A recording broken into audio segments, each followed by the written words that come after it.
e seja muito bem-vindo ao Cronista da História. Essa é a nossa série do Mundo das Cruzadas. Se você quer saber como vikings chegaram até Jerusalém para tomar a Cidade Santa, fique ligado no episódio de hoje. Um breve recap. No capítulo 1, entendemos como Roma caiu, como os francos formaram um império no seu lugar e, a partir do seu esfacelamento, criou-se as bases do feudalismo. Depois vimos como a igreja dividiu-se entre gregos e latinos, uma divisão que perdura até os dias de hoje e que impulsionou cavaleiros latinos para o Oriente, numa tentativa de reconciliação, originando as cruzadas. No capítulo de hoje, vamos entender a formação de um povo que não somente invadiu, saqueou, mas também fundou verdadeiros estados centralizados em plena Idade Média, e foi fundamental para as expedições rumo ao Oriente. Na primeira cruzada, é de um normando o título de general mais habilidoso. Mas primeiro um contexto. Dessa vez vamos ali pelo século IX, 800 e tanto, nas terras geladas do norte.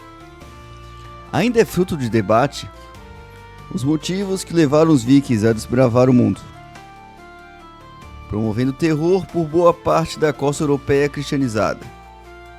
Mudanças climáticas, adventos tecnológicos de navegação, se até por um ímpeto dos jovens interessados em impressionar futuras noivas, pela dificuldade em conseguir se casar na época, muitas são as teorias dos porquês.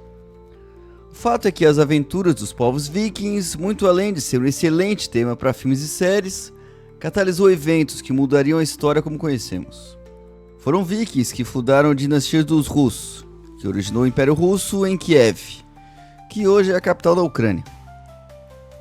Eles também chegaram a controlar quase que por completo as Ilhas Britânicas, causaram terror no Mediterrâneo e invadiram o território dos francos, a partir do rio Sena, saqueando Paris em 845 sob a liderança do chefe Ragnar. Sim, ainda que pouco fantasiosa, muito do que vimos na série Vikings aconteceu. Um segundo cerco a Paris, Carlos o Gordo, a última tentativa dos carolíngios de unificação do Império, fez um tratado humilhante com os vikings, pagando para eles não saquearem a cidade. Seus súditos, não contentes em se ajoelhar aos vikings pagãos, colocaram fim ao Império de Carlos. Na Franquia do Oeste, depois do território dividido, os vikings acabaram de vez com o que havia de glória da dinastia dos carolíngios, quando o soberano Carlos o Simples, que já estava fraco, teve que ceder território para os invasores do norte, em 911, em troca de alguma paz. E assim uma imensa parte do território franco parou na mão dos homens do norte, ou os Normanã, ou os normandos, e daí o nome da região Normandia. Foi entregue para o viking o Duque Rolo, que casou-se com uma princesa católica e foi convertido à fé cristã. Na vida real, ele e Ragnar Lothbrok não poderiam ser irmãos pela diferença de idade, mas voltamos à história. Mesmo contemplados com um belo território, os homens do norte não pararam por ali. Eles eram conhecidos como excelentes em combate. Integrados ao território cristianizado, convertidos ao catolicismo latino, eles assumiram diversas das missões de enfrentamento aos infiéis, assim como missões de seu próprio interesse contra cristãos. E assim os normandos acumularam grandes extensões de terra, tomadas de cristãos ou não cristãos. Vimos no último capítulo que um dos seus alvos foi a parte sul da Itália. Aqui vão duas histórias de como eles teriam chegado à região. Fontes sugerem que eles chegaram lá quando, voltando de uma peregrinação de Jerusalém, se mostraram indignados com o tratamento para com os cristãos lombardos no sul da bota, humilhados por suzeranos muçulmanos. Já outras fontes contam que também normandos peregrinos foram chamados para auxiliar os lombardos contra a dominação do Império Bizantino na região. O certo é que eles eram pagos para auxiliar tropas, porque eram bons de briga. Mas depois de um certo tempo, os normandos decidiram cortar os intermediários, e as conquistas passaram a incorporar seu patrimônio, até virarem incontestes senhores do sul da Itália. Mas a Itália já tinha seus senhores feudais. A Igreja de Roma não confiava nos normandos e viam com muita desconfiança as campanhas no sul da Itália, adentrando inclusive nos domínios papais. O Papa Leão IX firmou uma aliança com lombardos e bizantinos, outros com territórios na bota e, portanto, incomodados com avanços dos ex-vikings, que no século XI não guardavam mais relação religiosa com Thor, Odin e outros dos deuses antigos. Ali já era uma briga entre cristãos. E o desfecho foi que os normandos derrotaram a aliança e capturaram o Papa, que ficou preso por quase um ano, muito bem tratado, até que reconheceu a soberania normanda. O sequestro de figuras importantes na Idade Média era bem comum.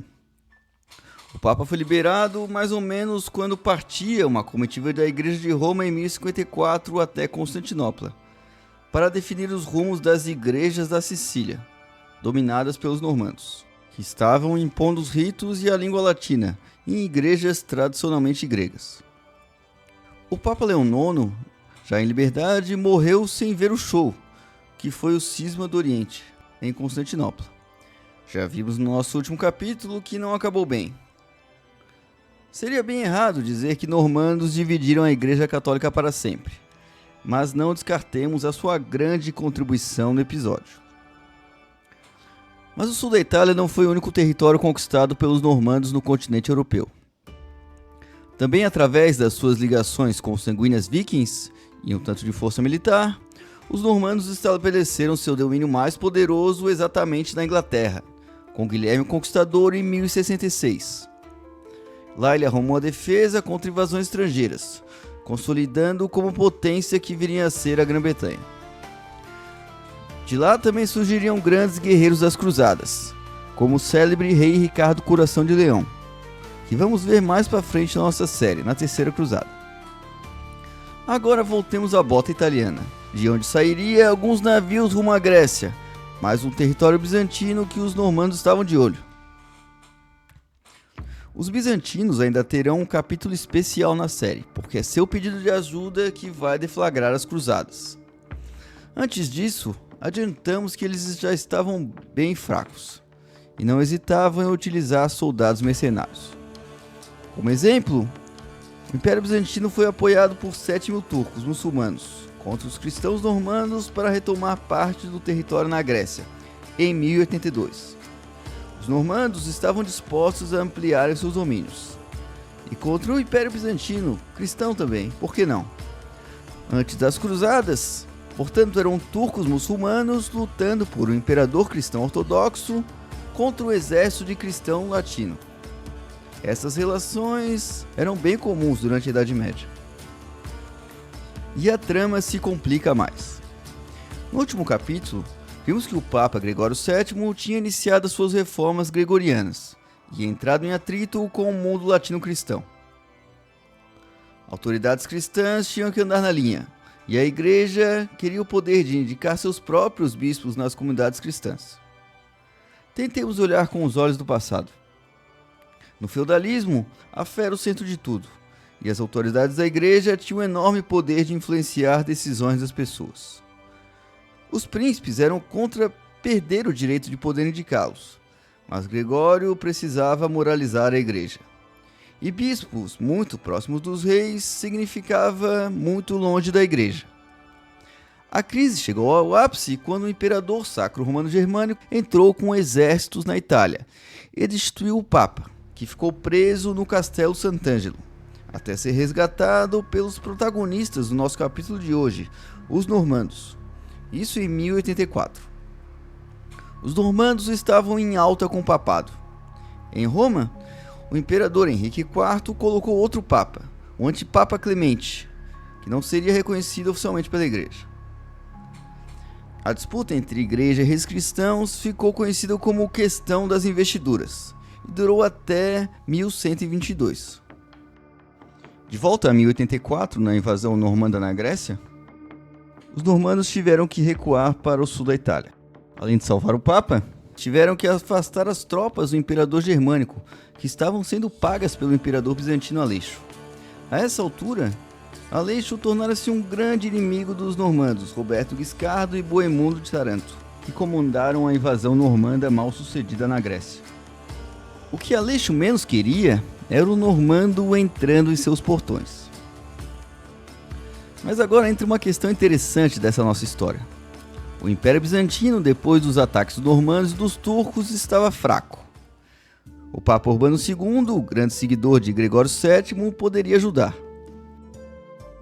Para atender aos chamados da Igreja, com certeza o Papa já teria alguns cavaleiros em mente, e a relação dos normandos com o papado estava mais fortalecida.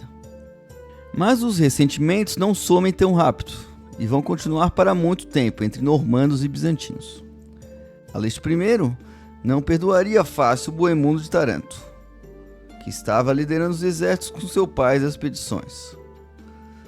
Mas Constantinopla não estava em posição de vetar cavaleiros.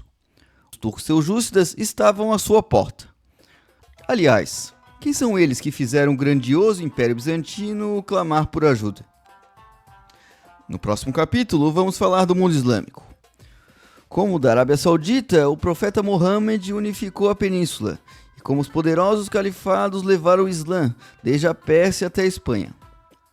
Vamos ver também como os turcos seljúcidas ameaçaram a paz do Califado Abássida e do Império Bizantino, criando o inimigo perfeito para o chamado do Papa de convocação das Cruzadas. Se você curtiu o nosso episódio, não esqueça de seguir o canal, curtir o vídeo e ativar as notificações. Até mais!